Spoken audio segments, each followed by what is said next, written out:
হে everyone, কি অবস্থা সবার? আজকে আমরা কথা বলবো আয়রন হার্টের পিঙ্ক স্যুট কেন এমসিইউতে তৈরি করা হয়নি সেটা নিয়ে। তো চলেন শুরু করা যাক। প্রডিউসার জয়ী নাগলহার সম্প্রতি রিভিল করেছে যে ডমিনিক থর্ন এর ক্যারেক্টারটি মার্ভেল সিরিজের তার কমিক্সের সিগনেচার পিঙ্ক স্যুটটি পায়নি। এই mini series iron heart Disney প্লাসে ডেবিউ করেছে 24শে জুন 2025-এ।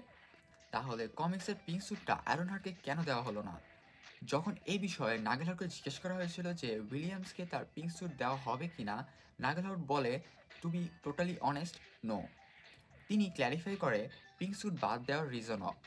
যখন আপনি আর্লি কমিক্সের দিকে দেখবেন, আর্টিস্ট মাইক দেওরাটো বানিয়েছিল অ্যামেজিং গানমেটাল গ্রে, প্রায় ট্রান্সফরমার্স এস্ক স্টাইল স্যুট, যা সে এমআইটিতে তার ডর্ম রুমে বসে বানিয়েছিল। আমরা সেটা দেখেই ডিসাইড করেছিলাম যে এটাই লাগবে। নাগেলহাউড আরেকটা হিন্ট দেয় পিঙ্ক স্যুট ফিউচারে দেখা যেতে পারে। টনি যেমন বিল্ড আপ করেছিল ন্যানোটেক এর দিকে, এটাও তেমনই ইভলভ করতে পারে। কিন্তু এই সোলো সিরিজে তারা চেয়েছিল ক্যারেক্টারটি এমন স্যুট দিয়ে শুরু করুক যেটা দেখেই ফ্যান্সরা বুঝবে কোন পার্টটা কোন জায়গা থেকে এসেছে, হয়তো কোনো জাঙ্কিয়ার থেকে, হয়তো বা কোনো কার্ড পার্ট থেকে।